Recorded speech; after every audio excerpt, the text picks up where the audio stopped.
ప్రియ సంగమ దేవుని బిడ్డలారా, ఈరోజు మన అంశము 2వ రాజుల గ్రంథము 4వ అధ్యాయము 2వ వచనము చదువుకొని వాక్య ధ్యానమునకు వెళ్దాం.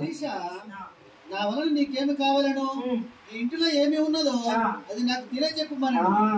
ఇక్కడ 2వ రాజుల గ్రంథంలో 4:2లో ఎలీషా భక్తుడు అంటున్నాడు, నా వలన నీకేమి కావాలా, నీ ఇంటిలో ఏమి ఉన్నది.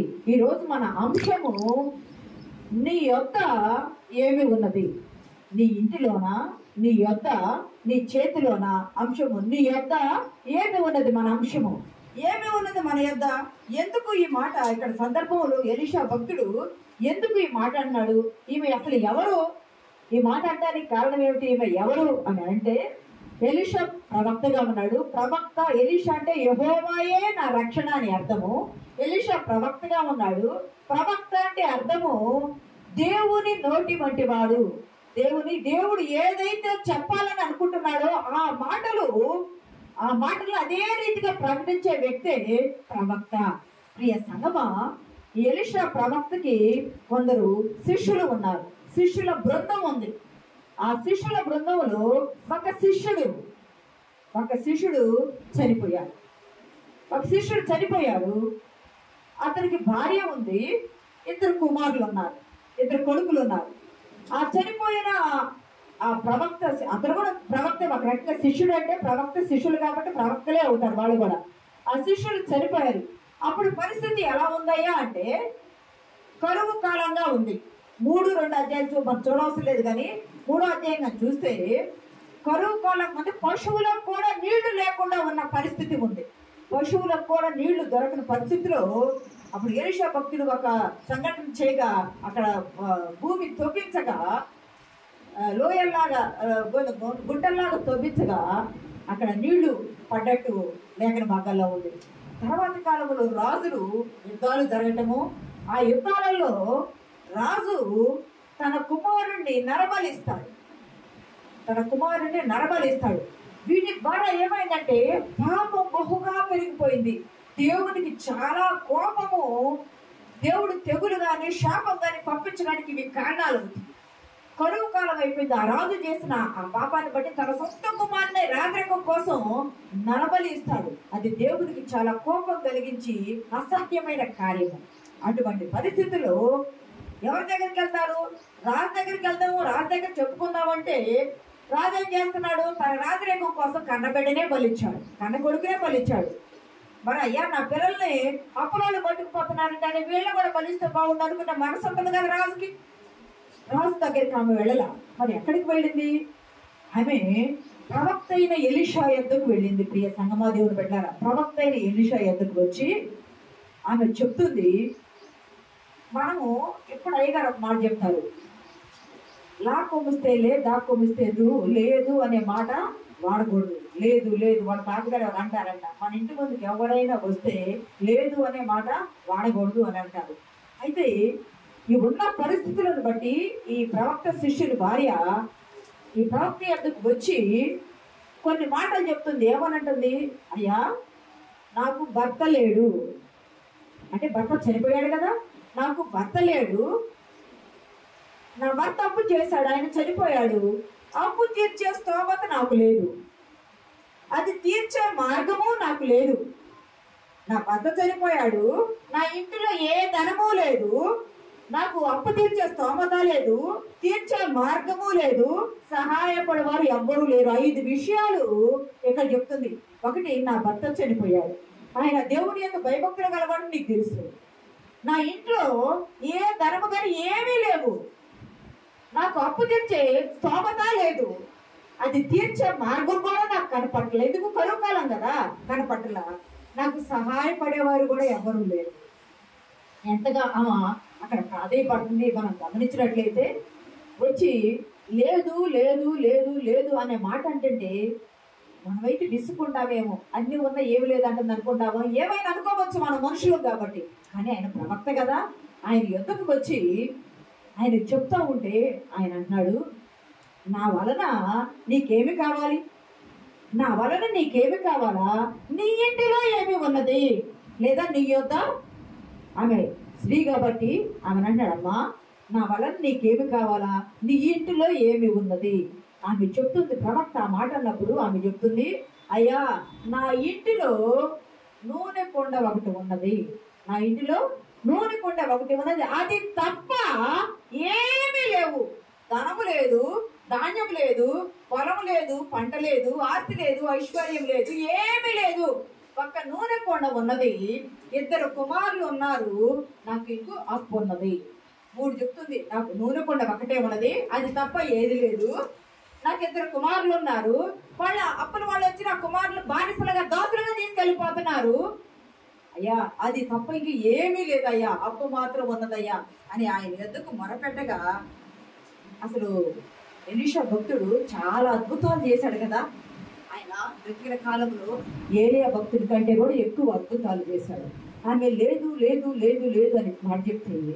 అమ్మ నా నీకేమి కావాలండి, ఆమె బాధ దీక్షుడికి మార్గం ఇచ్చాడు. మన బైబిల్ గ్రంథమే అద్భుతకరమైన గ్రంథము, అద్భుతాలు ఉన్న గ్రంథము, అద్భుతములు చేయబడ్డ గ్రంథము. నాకు మాట్లాడదు కదా, ఎవడు తెలుసుకోలేని మహత్తరమైన కార్యాలను, లెక్కలేనన్ని అద్భుత క్రియలు ఆయన చేయవాడు. యోబు గ్రంథం 9వ అధ్యాయము 10వ వచనంలో ఒక మాట ఉంటది. యోబు గ్రంథము 9వ అధ్యాయము 10వ వచనము, ఎవడో తెలుసుకోలేని మహత్తరమైన కార్యములను, లెక్కలేనన్ని అద్భుత క్రియలను ఆయన చేయించు ఉన్నాడు. ప్రియ సంగమా, దేవుని బిడ్డలారా, మన దేవుడు, మన బైబిల్ గ్రంథం ఎటువంటిదయ్యా అంటే, ఎవరూ తెలుసుకోలేని మహత్తరమైన కార్యాలను, లెక్కలేనన్ని అద్భుత క్రియలను ఆయన మన జీవితాల్లో చేసేవాడు. ఎన్ని ఆశ్చర్య కార్యాలు చేస్తున్నాడు, ఎన్ని అద్భుత క్రియలు మన జీవితాల్లో చేస్తున్నాడు. అన్ని పొందుకుంటాము, అన్ని మర్చిపోతూ ఉంటాము. ప్రియ సంగమా, దేవుని బిడ్డలారా, గమనించినట్లయితే, మనం ఇక్కడ గమనించినట్లయితే, ఈమె చెప్పిన మాటను బట్టి అద్భుత కార్యం చేయబోతూ ఉన్నాడు దేవుడు ఆమె జీవితంలో. బైబిల్ గ్రంథంలో మరొక అద్భుతం లెక్కించబడబోతుంది. ఇది లెక్కించబడక మునిపే, వ్రాయబడక మునిపే అద్భుత కార్యం ఆమె జీవితంలో జరిగింది. అప్పుడు ఒక సలహా చెప్పాడు, నీ ఇంటిలో ఏమి ఉన్నదమ్మా అన్నప్పుడు, నా ఇంటిలో నూనె కుండ ఒకటి ఉన్నదయ్యా అని అన్నప్పుడు, నీ వెళ్ళి నీ ఊర్లో ఉన్న అందరి దగ్గర కుండలు ఎరువు తీసుకో. అరువు అనలా, అరువు అంటే బదులు, అరువు అంటే అప్పు, ఎరువు అంటే బదులు. నువ్వు అప్పు తెచ్చుకో అని చెప్పలా, బదులు తెచ్చుకో. ఊరన్నాక ఇళ్ళు ఉంటాయి, ఇళ్ళు అన్నాక ఇంట్లో వస్తువులు ఉంటాయి. కుమారులు వెళ్ళి ఆ ఊర్లో అందరి యొద్ద ఖాళీ కొండలు తీసుకొని వచ్చారు. అది చిన్నది కావచ్చు, పెద్దది కావచ్చు, ఖాళీ కొండలు తీసుకొని వచ్చారు. ఖాళీ కొండలు తీసుకొని రాగా ఆయన ఎలీషా భక్తుడు చెప్పిన మాట ఏమిటంటే, ప్రవక్త, అమ్మ నీవు నీ కుమారులు కలిసి నీ ఇంటిలోనికి వెళ్ళి తలుపు వేసి, నీ ఇంటిలోనికి వెళ్ళి తలుపు వేసి, నీవును నీ కుమారులు కుండలన్నీ పెట్టి ఆ నూనె కుండలో ఉన్న నూనె తీసి కుండల్లో పోస్తా ఉండమ్మా. ఎంత అద్భుత కార్యము! నా యొద్ద ఏమి లేవయ్యా, నా ఇంట్లో ఏమి లేవయ్యా, ధనం లేదయ్యా, ధాన్యం లేదయ్యా, ఒక్క నూనె కుండ మాత్రమే ఉన్నదయ్యా, అప్పు మాత్రం మా కన్నులకు కనిపిస్తుందయ్యా, ఏమి లేదయ్యా అని చెప్పినప్పుడు, నీ యొద్ద ఉన్న ఆ నూనె కుండ తీసుకుని నీవును నీ కుమారులని ఇంటిలోనికి వెళ్ళి తలుపు వేసి. ప్రియ సంగమా, మత్తయి సువార్త 6వ అధ్యాయము 6వ వచనంలో ఒక మాట ఉంటది కదా, చూడండి. నీవు ప్రార్థన చేయనప్పుడు నీ గదిలోనికి వెళ్ళి తలుపు వేసి, నీవు ప్రార్థన చేయనప్పుడు నీ గదిలోనికి వెళ్ళి తలుపు వేసి రహస్యమందు చూచుచున్న నీ తండ్రికి ప్రార్థన చేయి. నువ్వు రహస్యముగా చేయబడిన ప్రార్థన నీ తండ్రి విని నీకు ప్రతిఫలము ఇచ్చును. ప్రియ సంగమా, ఇక్కడ ఇంటికి తలుపు వేయటం అంటే సంరక్షణ, ఇంటికి ప్రహరీకి గేటు వేయటం అంటే కాపుదల. నువ్వు ఇంటిలోనికి వెళ్ళి లేదా నీ గదిలోనికి వెళ్ళి నీ తలుపు వెయ్యి అంటే నీ మోకాళ్ళ ప్రార్థన కొద్ది గుర్తుగా ఉన్నది. ఇక్కడ ప్రభువారు చెప్తున్నాడు, నువ్వు ప్రార్థన చేయాలి అన్నప్పుడు నువ్వేమి చేయాలా? నీ గదిలోనికి వెళ్ళి తలుపు వేసుకో, నీ మనసు గది మూసుకో, నీ కన్నులు మూసుకో, నీ హృదయము ముయ్యి. ఎందుకంటే లోకంలో ఉన్న ఎన్ని లోకంలో ఉన్నవన్నీ వాళ్ళ హృదయంలోకి వస్తుంది, నీ చూపుల్లోకి వస్తుంది, నీ ఇంటిలోకి వస్తుంది, నీ తలంపుల్లోకి వస్తుంది. నువ్వు ప్రార్థనా గదిలోనికి వెళ్ళు, నువ్వు కన్నులు పోయి, నీ హృదయం పోయి, నీ తలంపులు పోయి, నీ నోరు తెరచి నీ తండ్రి అయిన దేవుడికి మొరపెట్టు. ఆయనకు అదే చెప్పాడు ఎలీషా భక్తుడు, నీవు నీ గదిలో నీ ఇంటిలోనికి వెళ్ళు, నీ కుమారులు నీవు కలిసి తలుపు వేసి, తలుపు వేయబడ్డ తలుపు వెనక రహస్య ప్రార్థన దేవుడు వింటాడు. వేయబడ్డ తలుపు వెనక రహస్య ప్రార్థనకు ప్రతిఫలము దేవుడు ఇస్తాడని మత్తయి సువార్త 6:6 చెప్పబడింది కదా. ప్రతిఫలము వీళ్ళు ఇంటిలోనికి వెళ్ళి తలుపు వేసి, వీళ్ళు కొండలో, ఇక్కడ గమనించాల, వాళ్ళు ప్రార్థన చేసి ఉంటారు, చేయరు అనుకోవడానికి లేదు. ఎందుకంటే ఆయన ప్రవక్తల శిష్యుడు, ప్రవక్త శిష్యుడు భార్య అంటే ఒక సేవకురాలే ఆమె. ఆ పిల్లలు సేవకులకి సమస్య వచ్చినప్పుడు సేవకులు ఎవరి దగ్గరికి వెళ్తారు? లోకం దగ్గరికి వెళ్తే రాజులు నమ్ముకోవడం కంటే, మనుషులు నమ్ముకోవడం కంటే యెహోవాను ఆశ్రయించడం వేలు కదా, వారు నమ్మవద్దన్నారు కదా. ఆమె రాజు ఎందుకు పోలా, మనుషులు ఎందుకు పోలా? దేవుని దగ్గరకు వచ్చింది, దేవుని సన్నిధికి వచ్చింది, ప్రవక్త ఎందుకు వచ్చింది. ఆయన చెప్పిన మాట వినింది, విశ్వసించింది, తిరిగి వెళ్ళింది. తన యొద్ద ఉన్న ఆ నూనె దేవుని యొద్ద పెట్టింది. తలుపు వెనక తలుపు వేయబడ్డ ఇంటిలో తలుపు వేయబడింది. తాను తన కుమారులు ఇద్దరు ఏకీభవించి ప్రార్థన చేస్తే అది పరలోకముందన్న నా తండ్రి ద్వారా మీకు చేరేది భూమి మీద చేయబడింది అన్నారు కదా. ముగ్గురు ఏకీభవించారు, వారితో దేవుడు కూడా ఏకీభవించాడు. ప్రార్థన చేయగా ఆమె నూనె కుండ ఒకటి ఉంది. ఆ కుండలో నూనె ఆ ఊర్లో నుండి తెచ్చిన కుండల్లో పోస్తూ ఉండగా, ప్రియ సంగమా దేవుని బిడ్డలారా, ఆ కుండలో నుండి నూనె తీసుకున్నారు, అది ప్రార్థన చేసుకున్నారు. మిగిలిన కుండల్లో, ఊర్లో కుండలన్నీ అడిగి బొడ్డులు తీసుకొని వచ్చారు కదా, బొడ్డులు తీసుకొని వచ్చిన కుండల్లో ఆ నూనె పోస్తూ ఉండగా కుండలన్నీ నిండిపోయినాయి. బొదులు కుండలు తెచ్చుకున్నారు, కుండలో ఉన్న నూనెను దానిలో పోసారు, పోసిన పాత్రలన్నీ ఒక పక్కన పెట్టారు, అన్ని నిండిపోయినాయి. ఆయన అంటే తన కుమారులతో ఇంకా ఏమైనా పాత్రలు ఉన్నాయేమో తీసుకొని రా అంటే, వారి కుమారులు అంటున్నారు, ఊర్లో ఇంకెక్కడ కూడా ఖాళీ పాత్రలు అనేది లేదు. ఊర్లో ఎక్కడ ఖాళీ పాత్రలు లేదు. ఒక ఊరిలో ఉన్న ఖాళీ పాత్రలన్నీ తెచ్చి వారు నింపగా ఆ కుండలో ఉన్న నూనె దైవజనుని మాట ప్రకారం అన్ని కుండలను నింపింది. దేవుని నామానికి మహిమ కలుగును గాక. అన్ని కుండలు నింపగా మనమైతే ఏదో ఒక ఆలోచన చేసి ఏదో ఒకటి చేసేవాళ్ళమే, మళ్ళా దైవజనుని యొద్దకు వెళ్ళేవాళ్ళమే కాదు. కానీ మరలా ఈ దైవజనుని భార్య ప్రవక్త అయిన ఎలీషా భక్తుడి యొద్దకు వచ్చి, అయ్యా కుండలన్నీ నింపాము, అన్ని ఒక ప్రక్కన పెట్టేశాము అని మళ్ళీ ఏమి చేయాలి అని ఆయన అడిగితే ఆయన అంటాడు, మీరు వాటిని అమ్మి వేయండి, మీరు వాటిని అమ్మి వేసి మీ అప్పు తీర్చుకోనండి. వాటిని అమ్మి వేసి ప్రతిఫలం దొరికిందా లేదా ఇక్కడ అనుకో. రహస్య ప్రార్థనకు రహస్య మందు చూసి నీ తండ్రి నీకు ప్రతిఫలం ఇచ్చినని మత్తయి 6:6 చెప్పిన ప్రకారము ప్రతిఫలము దొరికింది.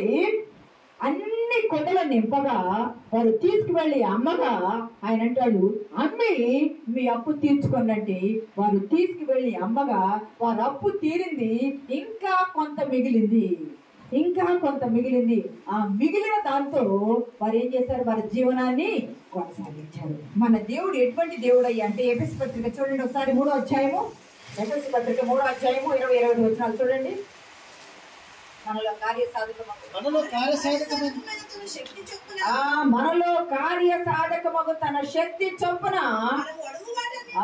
మనము అడుగు వాటి కంటే, నువ్వు ఊహించు వాటి కంటే నువ్వు అత్యధికంగా దయచేయడానికి శక్తి కలిగిన దేవుడు మన దేవుడు. దేవుని నామానికి మహిమ కలుగును గాక. అయ్యా నా కుమారులు, అయ్యా భర్త లేదు అయ్యా, అయ్యా నా పిల్లలు బానిసలు పోతున్నారయ్యా, నా ఇంట్లో ఏమి లేదయ్యా, అప్పు తీర్చే మార్గం లేదయ్యా, నాకు స్తోమతే లేదయ్యా, అది ఇచ్చేవారు కూడా ఎవరు లేరయ్యా, నేను నీ అంతకు వచ్చి ఉన్నానయ్యా, నీవే నాకు సహాయం చేయాలి. దేవుని సన్నిధికి వచ్చి మొరపెట్టగా ఎలీషా భక్తుని మాట విని ఆమె కుమారులు ఆయన చెప్పిన ప్రకారం చేయగా వారి అప్పు తీరింది.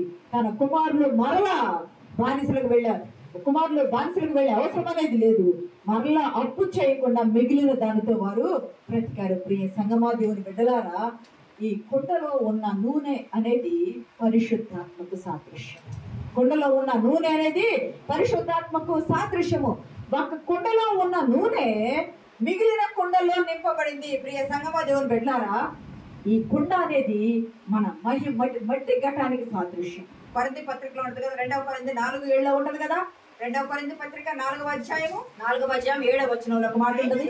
ఆ బలాధిక్యము ఆ మూలమైనది కాక దేవుని యందు ఉన్నట్లు మట్టి ఘటములలో ఈ ఐశ్వర్యము మట్టి ఘటములలో దేవుడు ఐశ్వర్యాన్ని ఇచ్చాడు. వాళ్ళు తెచ్చింది కొండలే కదా, కొండలు మట్టి ఘటాలే కదా. మట్టి ఘటాల దేవుడు ఏమిచ్చాడు వాళ్ళకు? నూనెను నింపగా ఆ నూనె అమ్మగా వారికి ఏమొచ్చింది? ధనం వచ్చింది. మట్టి ఘటములలో దేవుడు ఐశ్వర్యాన్ని ఇచ్చాడు. మట్టి ఘటములు మన శరీరానికి సాదృశ్యం. మట్టి ఘటములు మన శరీరానికి సాదృశ్యం. మనలో ఉన్న ఆత్మ పరిశుద్ధమైన నూనెకు సాదృశ్యము. మనలో ఉన్న ఆత్మను మనము ఉజ్జీవింప చేస్తే, మనలో ఉన్న ఆత్మను మనం వాడితే దేవుడు మనల్ని ఏం చేస్తాడు? అగ్ని జ్వాలలు ఎవ్రీ 1:7 ఉంటుంది. తన సేవకులు అగ్ని జ్వాలల వంటి వారు కారా. తన సేవకులు అగ్ని జ్వాల మండించినట్టు నిప్పేం చేస్తుంది? పక్కదాన్ని కూడా మండించేస్తుంది. నిప్పు ఇంకొక దాన్ని మండించేస్తుంది. నీలో ఉన్న ఆత్మ ఇంకొకరిని మండించేవారుగా ఉండాలి. సంగమా దేవుని పెట్టారా, నీవు మట్టి ఘటానివే, కానీ నీలో పరిశుద్ధాత్మ శక్తి దాగి ఉన్నప్పుడు దేవుడు నిన్ను ఎట్లా మారుస్తున్నాడు అంటే మహిమ ఘటముగా మారుస్తున్నాడు. ఆ కుండలో ఉన్న నూనె మిగతా వాటిలో పోయగా కొండలన్నీ నింపినాయి కదా. నీలో ఉన్న ప్రార్థనా శక్తి, నీలో ఉన్న పాటలు పాడే శక్తి, నీలో ఉన్న వాయిద్యములు వాయించే శక్తి, నీలో ఉన్న వాక్యం చదివే శక్తి, నీలో ఉన్న వాక్యాన్ని ప్రకటించే శక్తి, నీలో ఉన్న తలాంతులు దేవుని సన్నిధానములో నీవు వాడితే, దేవుని సన్నిధానములో వాడితే ఒక కుండలో నూనె మిగతా కుండలోకి వచ్చిన రీతిగా నీవు వాడబడితే దేవుని కొరకు, నీవు వాడబడితే దేవుని సన్నిధిలో దేవుడిని ఏం చేస్తాడు? మహిమ ఘటమే గాని నీకు ఐశ్వర్యాన్ని నీలో నింపుతున్నాడు. మనం మట్టి ఘటమే. మట్టి ఘటము శరీరానికి సాదృశ్యము. కుండ పగిలిపోయిన రీతిగా శరీరము మట్టి అయిపోతుంది. కానీ మనలో దేవుడు ఏమి నింపాడయ్యా అంటే మహిమ అనే ఆత్మను నింపాడు. ఆత్మ మహిమను నింపాడు. మహిమ ఘటాలుగా మనల్ని మార్చాడు. సంగమ దేవుని బిడ్డలారా, కొందరికి ఏముంటుంది అయ్యా అంటే విస్తారమైన మాటలు ఉంటాయి. విస్తారమైన మాటల్లో దోషం ఉంటుందే కానీ వేలనేది ఉండదు. నీ మాటలు పుట్టును వేయబడ్డట్టు ఉండాలి. ఈమె వచ్చి క్లారిటీగా చెప్పింది, అయ్యా లేదు లేదు లేదు లేదని చెప్పింది, కానీ మొత్తం సమస్య మొత్తం వివరించింది. ఆయన ఎద్దుకు రాగా, దేవుని సన్నిధానానికి రాగా ప్రతిఫలం పొందుకుంది. మట్టి ఘటంలో ఐశ్వర్యం నింపి ఇచ్చాడు దేవుడు. ఐశ్వర్యంతో తన అప్పు తీర్చుకుంది, తన బిడ్డలను కాపాడుకుంది. దేవుడి సన్నిధానంలో విశ్వాసం ఎదగడానికి మార్గమైంది. సంగమా, చాలా మంది ఇప్పుడు లోకం పోబడి కానీ చూసినట్లయితే ఎన్ని సమస్యలు ఉన్నాయి. నాకు సమస్య లేదు అనేవారు ఎవరైనా ఉన్నారా? నా కుటుంబంలో సమస్య లేదు, నా జీవితంలో సమస్య లేదు, నా పిల్లల్లో సమస్య లేదు అనేవారు ఎవరైనా ఉన్నారా? ఎవ్వరూ లేరు. ఎన్ని సమస్యలను బట్టి ఏమవుతున్నారంటే దేవునికి దూరం అవుతున్నారు.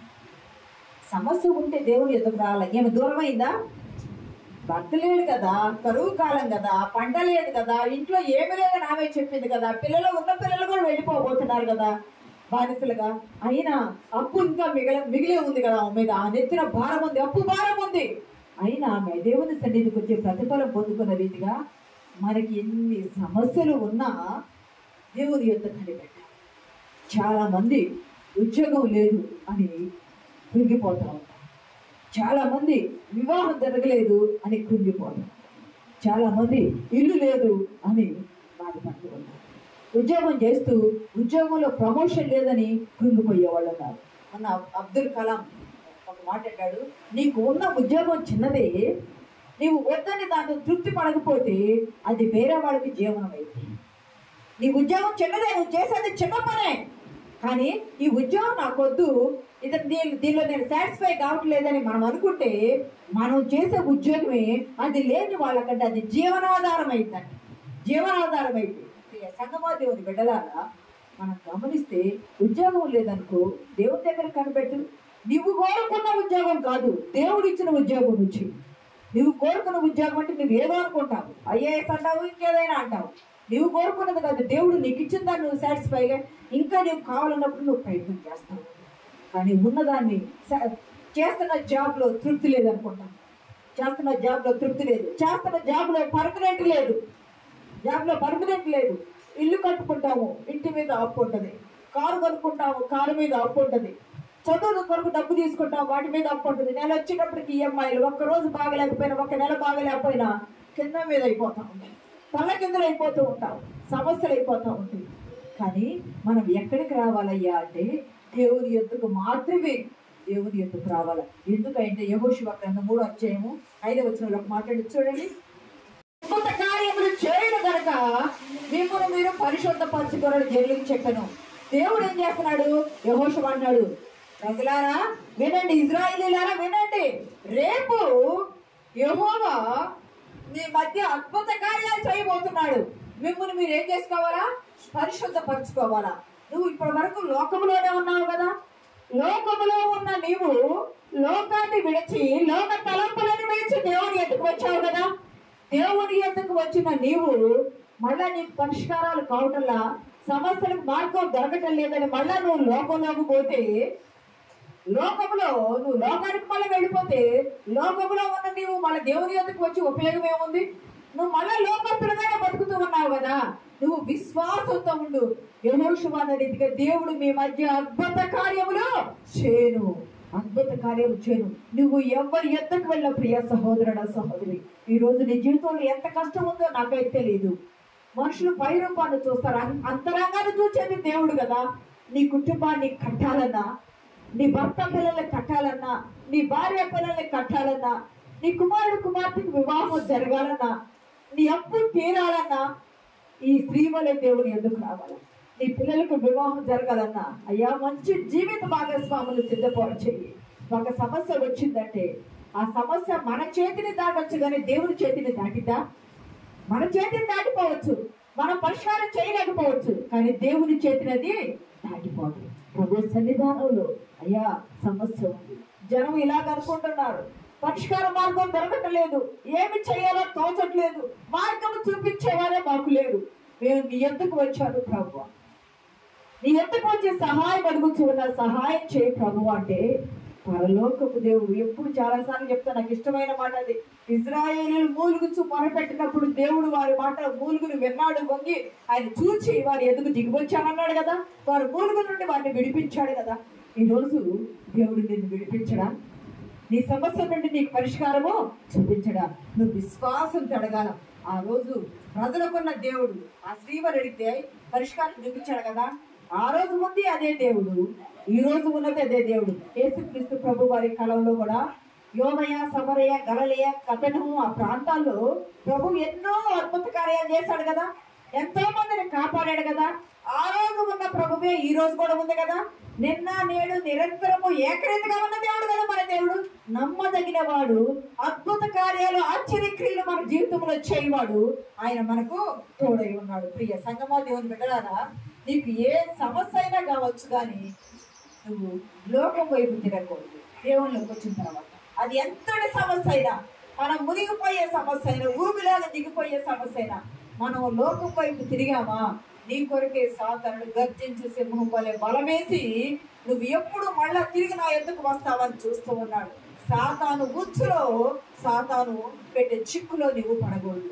దేవుడి వైపు రావాలా. పని కావటం లేదని, నీ ఉద్యోగం పర్మనెంట్ కావట్లేదని, నీకు శాలరీ రావటం లేదని, నీకు శాలరీ పెరగట్లేదని, నీ అప్పులు తీరట్లేదని, నీ పిల్లల పెళ్లిళ్ళు కావటం లేదని, ప్రతి సమస్యను బట్టి నీ అనారోగ్యం పోవటం లేదని మళ్ళా నువ్వు లోకానికి పోయి లోకస్తులుగా జీవిస్తే నువ్వు ఎట్లా ఉంటుండో ఒక చిన్న ఉదాహరణ చెప్తా. చాలా ఇంతకు ముందు కూడా చెప్పారు. గొంగళి పురుగు కాకముందు అది లార్వా ప్యూప ఈ దశలు ఉంటాయి కదా. దశల తర్వాత గొంగళి పురుగు అయింది కదా. గొంగళి పురుగు అయ్యి అది గూడు కట్టుకుంటూ ఉంటే గూడు కట్టుకుని కొన్ని దినాలు ఆ గూడులో ఉంటుంది కదా. అది చాలా గట్టిగా ఉంటుంది కదా ఆ గూడు. ఒక చిన్న పిల్లవాడు 8-9 సంవత్సరాల వయసున్న పిల్లవాడు ఆ గూడు కట్టుకున్న కొన్ని రోజులయ్యి అది కొంచెం సీతాకోక చిలుకయ్యి అది బయటికి వచ్చే సందర్భంలో ఆ పిల్లవాడు ఏం చేశాడంటే, అయ్యో పాపం ఇది గీరుకుపోతుంది, ఇది రాలేకపోతుంది అని చెప్పి ఆ చిన్న గూడుని ఒక చిన్న నైఫ్తో లేపేశాడు. ఆ గూడుగా ఉంది, ఆ గూడులో నుండి అది బయటకు వస్తుంది. ఆ పిల్లవాడు అయ్యో ఇది చిన్న ఆ రంధ్రంలో నుండి రాలేకపోతుంది, ఇబ్బంది అవుతుంది, దాన్ని తీస్తే మొత్తం భాగం చేసింది కదా అన్న ఉద్దేశంతో ఆ చిన్న నైఫ్తో ఆ పిల్లవాడు ఏం చేస్తుంటే ఆ గూటిని పైకి లేపాడు.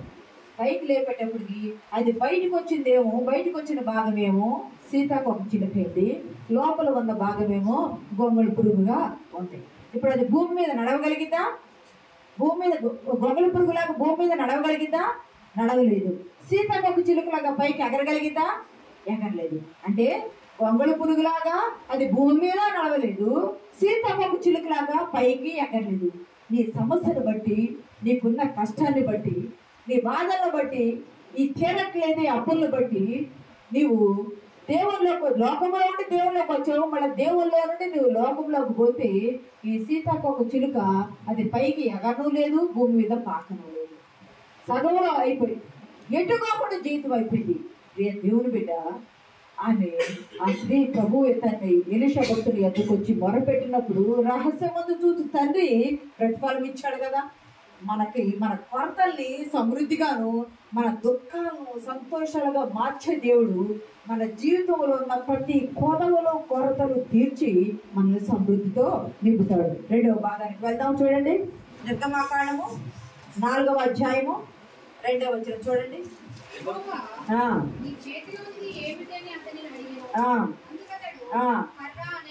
ప్రియ దేవుని బిడ్డలారా, ఇక్కడ సందర్భం గమనించినట్లయితే మొదట ఎలీషా ప్రవక్త ఏమో నీ ఇంటిలో ఏమి ఉన్నది అంటే నీ యొద్ద ఏమి ఉన్నది. ఇక్కడ దేవుడు అడుగుతున్నాడు మోషేని. అతన్ని అడిగినాను, అతను అంటే మోషేని ఏమనగాడే అంటే నీ చేతిలోనిది ఏమిటి అని దేవుడు మోషేని అడగ, మోషే అన్నాడు నా చేతిలో కర్ర ఉన్నది. ఏ కర్ర? మోషే ఇప్పుడు ఎక్కడున్నాడయ్యా అంటే చాలాసార్లు చెప్పుకున్నాం. మోషే 40 సంవత్సరాల పాటు ఐగుప్తు రాజకుమారుడిగా పెరిగాడు కదా, సకల విద్యయందు ప్రవీణుడయ్యాడు కదా. అటువంటి మోషే 40 సంవత్సరాల తర్వాత ఇప్పుడు 80 సంవత్సరాల వయసులో దేవుడు దర్శనమిచ్చి గొర్రెలు కాస్తూ ఉన్నాడు. గొర్రెలు కాసేటప్పుడు గొర్రెల కాపరి యొద్ద ఉండే కర్ర, కాపరి దుడ్డు కర్ర ఉంటుంది. కాపరి కోసం నేను అనుకుంటాను ఒక రాతి మీద కూర్చొని కర్ర ఇట్లా చాపుకొని కర్ర మీద ఇట్లా చేతులు పెట్టి 2 చేతులు పెట్టి కర్ర మీద 2 చేతులు పెట్టి తల గడ్డము ఆ చేతుల మీద ఆనించుకొని నా తండ్రి నా అబ్రహాము దేవా నా పరిస్థితి ఏమిటయ్యా, 40 సంవత్సరాలు నేను రాజకుమారుడిగా ఉన్నాను కదా, నేను నా జాతి ఇది కాదు, నా ప్రజలు ఇది కాదని తెలుసుకున్నప్పుడు, నా ప్రజలు దేవుని ప్రజలని నేను తెలుసుకున్నప్పుడు వాళ్ళని విడిపించాలనుకున్నాను కదా. ఆ విడిపింపులో ఇద్దరు తన్నుకుంటా ఉంటే ఒక ఐగుప్తీయుడు నన్ను కన్నా వంశము, నన్ను పెంచిన వంశము, ఆ 2 తన్నుకుంటా ఉంటే నేను చూసి విడిపించేటప్పుడు ఐగుప్తుడు చనిపోయాడు, ఇసుకలో నేను కప్పెట్టాను. అప్పుడు ఎక్కడి నుండి పారిపోయాడు మోషే? ఐగుప్తు దేశం నుండి మిద్యానుకు పారిపోయాడు. 40 సంవత్సరాల వయసులో ఐగుప్తు దేశం నుండి మిద్యానుకు పారిపోయాడు మోషే. ఇప్పుడు 80 సంవత్సరాలు వచ్చింది. ఆ కర్ర మీద గడ్డం పెట్టుకొని దీర్ఘంగా ఆలోచన చేస్తా నా జ్ఞానం అంతా వ్యర్థమైపోయింది. నేను మిద్యానుకు వచ్చి నా మామ అయిన సిప్పుర తండ్రి అయిన ఇత్రో యొక్క గొర్రెల మందను కాస్తూ ఉన్నాను. నేనేమిటి, నా స్థితి ఏమిటి? గొర్రెలు కాస్తున్నామంటే తప్పదు. నువ్వు ఒక గొప్ప స్థితికి రావాలంటే దేవుడు నిన్ను లోనే ఉంచాడంటే లోనే ఉండడానికి ఇష్టపడు. నిన్ను హైలో ఉంచాడంటే హైలో ఉండడానికి ఇష్టపడు. దేవుడు మార్చే వరకు నీ జీవితాన్ని మార్చుకోవాలని నువ్వు అనుకోకూడదు ఎప్పుడు కూడా. దేవుడు మార్చాలి. మనం మారిస్తే మనకు కష్టాలు వస్తాయి, దేవుడు మారిస్తే మనకు ఆశీర్వాదాలు వస్తాయి. మోషే నేనేం చేయాలి తండ్రి అని అనుకున్నప్పుడు మోషే కూర్చొని ఆలోచన చేస్తున్న సమయంలో అక్కడ ఒక పొద మండుతుంది. అరే మండుతుందా? పొద కాలుతుంది. అక్కడ దగ్గర చూస్తే అది మండుతుంది, కానీ అది కాలి పోలేదు, పొద కాలిపోయింది. అక్కడ బాగా దేవుని స్వరం విన్నాడు. ఎంతో ముచ్చట జరిగిన తర్వాత మోషే నమ్మే రీతిగా దేవుడు అన్ని వివరించి చెప్పి మోషేకు ధైర్యాన్ని, బలాన్ని, నమ్మకాన్ని కలిగించి అప్పుడు చెప్తున్నాడు, అయ్యమ్మ నేను ఎట్లా చేయాలా అంటే, మోషే నీ చేతిలో ఏముంది? మోజెస్ నీ చేతిలో ఏముందంటే నా చేతిలో కర్ర ఉంది. ఏ కర్ర? గొర్రెలను కాయడానికి ఉపయోగపడే కాపరి దుడ్డు కర్ర.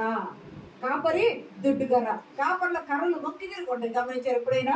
గొడుగు ఉన్న రీతి, గొడుగు తిరిగేస్తూ ఉన్న రీతి ఉంటాయి. ఎందుకయ్య అంటే మేత కొయ్యడానికి అవసరము, వాటిని పోషించడానికి అవసరం, పైన కొమ్మలు దింపడానికి అవసరము. ఆ కర్రను కింద పడవేయ్యా అన్న. కర్ర కింద పడవేయగా అదేమైంది? చదువమ్మా.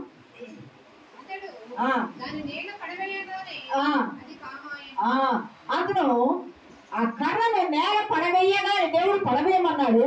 పడవేయగానే అదేమైంది? పాము అయింది. మోషే మళ్ళా ఏం చేస్తున్నాడు అక్కడ నుండి? ఒకప్పుడు 40 సంవత్సరాల వయసులో ఒక వ్యక్తిని చంపి ఇసుకలో పాతి పెట్టినప్పుడు ఆ విషయం తెలిసినప్పుడు ఐగుప్తు దేశంలో మిద్యానుకు పారిపోయాడు. ఇప్పుడు 80 సంవత్సరాల వయసులో దేవుడు దర్శనమిచ్చి దేవుడు మాట్లాడి నీ చేతిలో ఉండే కర్ర పడవేయన్నప్పుడు కర్రలో పడవేయగా కర్ర పాముగా పాము వెంబడిస్తూ ఉంటే మళ్ళా పారిపోతూ ఉన్నాడు 80 సంవత్సరాల వయసులో. దేవుడు అంటున్నాడు, మోషే ఇంకెంత దూరం పారిపోతావయ్యా? నాకు తెలిసిన వరకు నేను అనుకుంటా సంభాషణ, ఎంత దూరం పారిపోతావయ్యా? 40 ఏళ్ల వయసులో పారిపోయించి ఇక్కడ పడ్డావు, మళ్ళీ ఇక్కడ నుండి ఇంకెక్కడికి పోతావు? ఐగుప్తుకు పోతావా? పోలేవు కదా. కాబట్టి నువ్వు పారిపోకూడదు. నువ్వేం చేయాలా? ఆ తోకను పట్టుకో, ఆ పాము తోకని పట్టుకో. పాము తోక పట్టుకోగా అది మరలా కర్ర ఆయను. కింద పడవేసింది ఏమిటో తెలుసా? మన తెలివి, మన జ్ఞానము, మన ఆధారము, మన భయము. మోషలో ఏముంది? తెలివి ఉంది, జ్ఞానం ఉంది, భయం ఉంది. ఎందుకంటే ఒక మనిషిని పాటి పెట్టుకు వచ్చాడు కదా. ఎక్కడ నన్ను పట్టుకుంటారు? ఇప్పుడు ఎక్కడున్నాడయ్యా అంటే మనోడు మఫ్టీలో ఉన్నట్టుగా మిద్యానులో ఉన్నాడు. కనిపించకుండా మఫ్టీలో ఉన్నాడు, మిద్యానులో ఉన్నాడు. భయం వెంటబడతా ఉంది. పాము అంటే అది పాపము. పాము పాపానికి సాదృశ్యము. పాము ద్వారానే కదా లోకంలోకి పాపం వచ్చింది. పాము అది పాపము. ఆ పాపం అనే భయము, ఈ 3 ఉన్నాయి. మోషే తన జ్ఞానము, తన తెలివి మొత్తము కర్రను కింద పడవేశాడు. ఎంటీ హ్యాండ్ పెట్టుకున్నాడు, కింద పడవేశాడు. కింద పడవేయగా దేవుడు అంటున్నాడు, దీన్ని బట్టి మనకి ఏమి నేర్పిస్తున్నాడయ్యా దేవుడు అంటే, నీ తెలివి గాని, నీ జ్ఞానము గాని, నీ అందము గాని, నీ ఐశ్వర్యము గాని, నీ ధనము గాని, నీ భక్తి గాని ఇవేమి కాదయ్యా. అవన్నీ కింద పడవేశాయి. నువ్వు కింద పడవేస్తే నేనిచ్చు జ్ఞానము, నేనిచ్చు తెలివి, నేనిచ్చు ధైర్యము, నేనిచ్చు కర్ర నీ చేత పట్టుకో, నీ చేత పట్టుకో, అప్పుడు నేను నిన్ను నడిపిస్తానన్నాడు. ఆ కింద పడ వేసినప్పుడు అది దుడ్డు కర్ర, అది పామైంది. ఇప్పుడు తీసుకో, తోక పట్టుకున్నప్పుడు అది కర్ర అయింది. ఆ కర్ర దేవుని కర్ర. దేవుని నామానికి మహిమ కలుగును గాక. ఆ కర్రతో ఎన్ని అద్భుతాలు చేశాడు చెప్పుకున్నాం కదా. బైబిల్ గ్రంథం అంతా కూడా 3వ అధ్యాయం 4వ వచనం ఒకసారి చదవండమ్మా. 3వ అధ్యాయం. దేవుడు ఆ పొద నడిమి నుండి మోషే మోషే అని అతన్ని పిలిచాను. అందుకతడు చిత్తము ప్రభువా అనెను. సంగమా ఇక్కడ గమనించినట్లయితే పాపము, పాము, భయము ఇవన్నీ, సొంత జ్ఞానము, ఆలోచన అవన్నీ పారవేసి కొట్టి పారిపోతుంటే పారిపోయేవాడిని ఆపి తోక పట్టుకోమనగా, తోక పట్టుకొనగా, పాము తోక పట్టుకొనగా అది దేవుని కర్ర అయింది. ఆ కర్రతో నేను నిన్ను వాడుకుంటాను మోషే. నా శక్తి సామర్థ్యాల మీద నీవు ఆధారపడు మోషే. ఇప్పటి వరకు నీ తెలివి, నీ జ్ఞానం మీద నువ్వు భయముతో పారిపోతూ ఉన్నావు. నువ్వు భయపడవద్దు. నీ తెలివి జ్ఞానము పనికిరాదు. నా సామర్థ్యం నేను నీకు ఇస్తానని చెప్పి పంపిగా. ప్రియ సంగమా, ఆ కర్రతోనే కదా 10 రకాలైన తెగుళ్లను చూపించింది. ఆ కర్రతో ఆ తెగుళ్ళు చూపించగా తన బిడ్డలకేమో ఆశీర్వాదాలు వచ్చినాయి, శత్రువులకేమో ఏమొచ్చినాయి? అన్ని తెగుళ్ళు వచ్చి మరణాలు వచ్చినాయి. ప్రియ సంగమా, ఆ కర్రతోనే కదా సముద్రము కొట్టగా 2 పాయలైంది. ఆ కర్రతోనే కదా బండను కొట్టగా బండ నుండి జీవజలాలు దుమికి వచ్చినాయి. ప్రియ సంగమా, ఆ కర్ర దేవుడిచ్చిన చేతి కర్ర. ఆ కర్ర దేవుని కాపుదల కర్ర. ఆ కర్ర శత్రువుని యొద్దకు రాకుండా నీకు చుట్టూ కంచెవలే ఉండి నిన్ను కాపలాగాసి నిన్ను, నీ కుటుంబాన్ని కాపాడే కర్ర. కర్రను మొక్కమని కాదు, మోషే చేతిలో ఏమున్నది అంటే మోషే చేతిలో ఉన్న కర్ర గురించి నేను చెప్తున్నా. మోషే చేతిలో ఉన్న కర్ర దేవుడి కర్ర. ప్రియ సంగమా, దేవుని బిడ్డలారా, ఈరోజు మన చేతిలో ఏముంది? ఈరోజు మన చేతిలో ఏముంది? మన ఇంటిలో ఏముంది? మనం చూసుకోవాలంటే మన చేతిలో ఏముంది? మన ఇంటిలో ఏముంది? మన చేతిలో పరిశుద్ధ గ్రంథం ఉంది. మన చేతిలో పరిశుద్ధ గ్రంథం ఉంది. మన ఇంటిలో ఏముంది? దేవుని గూర్చిన స్తుతి, ఆరాధన ఉంది. మన కుటుంబాల్లో, మన పిల్లల్లో ఏముంది? దేవుని గూర్చిన భయము, దేవుని గూర్చిన ధైర్యం అనేది. దేవుని గురించిన భయం ఉంటే తప్పులు చేయము, దేవుని గురించిన ధైర్యం ఉంటే సమస్యలు ఎదురుస్తాం. 2 విషయాలు. దేవుని గురించిన భయము నీ కుటుంబంలో ఉంటే నువ్వు ఏ తప్పు చేయవు. దేవుడికి వచ్చిన ధైర్యం ఉంటే ఏ సమస్య వచ్చినా దేవుడు నాకు తోడున్నాడని నిశ్చింత నిన్ను నడిపిస్తుంది. మోషే భయపడే కదా పారిపోయింది. మోషే భయపడే కదా పాపాన్ని పట్టుకొని ఉన్నాడు. ఇంతకాలము పాపం అనే పామును పట్టుకొని ఉన్నాడు, భయం అనే పామును పట్టుకొని ఉన్నాడు. దేవుడు పడవేయించాడు, భయాన్ని పారవేశాడు, పాపాన్ని పారవేశాడు, పామును పారవేశాడు. పారవేయగా నీ దగ్గర ఉన్న నీకు ఇష్టము కాని అన్ని, దేవుడికి ఇష్టము కాని నీ దగ్గర దేవుడికి ఇష్టము కాని అన్ని, అది మాట గాని, చూపు గాని, చేత గాని, క్రియ గాని, నడవడి గాని, ప్రవర్తన గాని, ఆలోచన ఏదైనా కూడా నీ ఇంటిలో, నీ జీవితంలో, నీ కుటుంబంలో, నీ తలంపులో, నీ ఆలోచనలో ఉంటే పారవేయాలా. అది పారవేయాలా, నువ్వు కడగబడాలా. నీ హృదయంలో ఏముండాలి అంటే కుండలో ఉన్న నూనె వలె పరిశుద్ధాత్మని వాక్యం ఉండాలా. వాక్యంతో నువ్వు నింపబడాలా. ఎప్పుడైతే నువ్వు నింపబడతావో వెలుగుతావు, వెలిగిస్తావు తరంలో కూడా. ఎప్పుడైతే నీ చేతిలో ఉన్న భయము పాపాన్ని పారవేస్తావో శక్తివంతుడు అవుతావు, ధైర్యవంతుడు అవుతావు, బలవంతుడు అవుతావు. ఆశ్చర్య కార్యాలు నీ కుటుంబంలో జరగడానికి నువ్వు సాధనం అవుతావు. నువ్వు సాధనంగా ఉండకుండా నేను బలహీనుణ్ణి, నేను పాపంలోనే ఉంటాను, నేను లోకస్తుణ్ణి, నేను లోకంలోనే ఉంటానంటే నీ జీవితంలో అద్భుత కార్యాలు ఎలా జరుగుతాయి? అన్యులు అంటారు, దేవుని దగ్గర వారు అంటారు, నువ్వు దేవుని పెట్టావు కదా, దేవుని సన్నిధికి వెళ్తున్నావు కదా, నీ కుటుంబంలో మరి ఎందుకు జరగటం లేదు పరిష్కారాలంటే నువ్వు నిజంగా నువ్వు విడవలసినవి విడిచావా? నువ్వు విడవలసినవి విడిచి పారవేయవలసినవి పారవేసి దేవుని శక్తి సామర్థ్యాల మీద నువ్వు ఆధారపడి ఉంటే దేవుడు నీకు తోడుగా ఉండే దేవుడు. దేవుడు నీకు తోడుగా ఉండే దేవుడు. ఇప్పటి వరకు దేవుడు ఎన్నో అద్భుత కార్యాలు, ఆశ్చర్య కార్యాలు నీ జీవితంలో జరిగించాడు. నీకు ముందు కూడా జరిగించుటకు ఆయన సమర్థుడైన దేవుడు. ప్రియ సంగమా, దేవుడు బిడ్డలారా, నీ యొద్ద ఏమి ఉన్నది ఈరోజు అంశం, లేదా నీ ఇంటిలో ఏమి ఉన్నది, నీ చేతిలో ఏమి ఉన్నది, ఏది లేదు అనవద్దు. ఎందుకంటే లేదు అని మనం అంటాము కానీ ఇచ్చే దేవుడు మనకున్నాడు. లేదు అని మనం అంటాము, మనకిచ్చే దేవుడు మనకున్నాడు. ఈరోజు పంటలు పండించడానికి, బిడ్డల వివాహం జరిగించడానికి, ఉద్యోగాల స్థిరత్వం ఇవ్వడానికి, అయ్యా నీకు పర్మనెంట్ చేయడానికి, నీ ఉన్న చోట నిన్ను పర్మనెంట్ చేయడానికి, నీ అప్పులు తీరడానికి, నీకున్న ప్రతి కొదవలో కొరతలు తీర్చి నీ ఎదురున్న సమస్తమును ప్రభు పాదాల చెంత పడవేయి. పాదాల చెంత పడవేయగా ఆయన ఇచ్చే శక్తి సామర్థ్యాలతో నువ్వు విజ్జిలింపబడి, నువ్వు రగిలింపబడి అగ్ని జ్వాల వలె మండి నీలో ఉన్న ప్రార్థన శక్తిని ఉజ్జీవింప చెయ్యి, నీలో ఉన్న వాక్యపు శక్తిని ఉజ్జీవింప చెయ్యి, నీలో ఉన్న తలంపులను ఉజ్జీవింప చెయ్యి. ఉజ్జీవింప చేసి దేవుని ఎదుకు రా. దేవుడు నీకు తోడుగా ఉండి ఆశీర్వాదం ఇచ్చి ముందుకు నడిపించడానికి సమర్థుడైన దేవుడు. మన సామర్థ్యం మీద కాదు, ఆయన శక్తి సామర్థ్యాల మీద ఆధారపడి పారిపోవద్దు. దేవుడి ఎదుగు ఆయన సన్నిధిలో వేడుకుందాం. ఆశ్చర్య కార్యాలు, అద్భుత క్రియలు మన జీవితంలో జరుగుతున్న పరిశుద్ధాత్మ దేవుడు మనకు సహాయం దయచేయండి. మన దగ్గర ఏముందో మన దేవుడికి తెలుసు. బైబిల్ అంతా వాగ్దానాలు, అద్భుత కార్యాలతో కూడింది కదా, ఆశ్చర్య క్రియలతో కూడింది కదా. దేవుని వాక్యం చేత పట్టుకొని నీవు దేవుని సన్నిధానం బట్టి నువ్వు తృట్టెలవు. 2వ కొరింథీ పత్రిక 1వ అధ్యాయము 20వ వచనంలో ఒక మాట ఉంటుంది చూడండి. 2వ కొరింథీ 1వ అధ్యాయం 20వ వచనం. దేవుని వాగ్దానములు ఎన్ని అయినను దేవుని వాగ్దానములు ఎన్ని అయినను అన్ని క్రీస్తునందు అవునన్నట్టుగానే ఉన్నాయి. దేవుడు ఒక మేలు చేసి 2వ మేలు అడిగితే చేయకుండా ఉండే దేవుడు కాదు. ఎన్ని మేళ్ళైనా నువ్వు ఆయన ఎత్తుకు వచ్చి అడిగితే ఎన్ని మేళ్ళైనా చేటుకు సమర్థుడైన దేవుడు. అన్ని వాగ్దానాలు చేతబట్టుకుని నాగాయన విశ్వాసంతో అడిగితే సరే ముందు చెప్పా. జాన్ బనియాన్ అని యాత్రికుడి ప్రయాణం రాసిన జాన్ బనియాన్ అని ఒక భక్తుల గురించి నేను చెప్పాను. అతను అంటాడు, బైబిల్లో 30,000 వాగ్దానాలు ఉన్నాయి. ఆ వాగ్దానాలను నువ్వు చేతబట్టుకొని ఆ వాగ్దానం నాదే అని అనుకుంటే దేవుడు నీకు ఆశీర్వాదం వచ్చింది. హగ్గాయిలో చూడవలసిన 2:19 ఉంటుంది కదా, ఇది మొదలుకొని నేను మిమ్మల్ని ఆశీర్వదిస్తానంటే ఆ మాటను మన నోట పట్టుకొని అన్నావు కదా ప్రభు ఆశీర్వదించండి, ఆశీర్వదించే దేవుడు. 117 కీర్తనలో ఉంటాయి కదా, ఇది మొదలుకొని నేను మిమ్మల్ని మీ పిల్లల్ని ఆశీర్వదిస్తానంటే ఆశీర్వాదాలు ఇచ్చే దేవుడు మనతో. అంటే ఇవన్నీ వాగ్దానాలు కదా. నువ్వు కొన్ని మాటలు, కొన్ని వాగ్దానాలు బైబిల్ చదివేటప్పుడు ఖండతా చేస్తూ ఆ వాగ్దానాలు చేతబట్టుకొని ఇది మొదలుకొని నీ సన్నిధి కాంతి నా మీద, నా కుటుంబం మీద ఉండును గాక సంఖ్యాకాండంలో ఉంది కదా.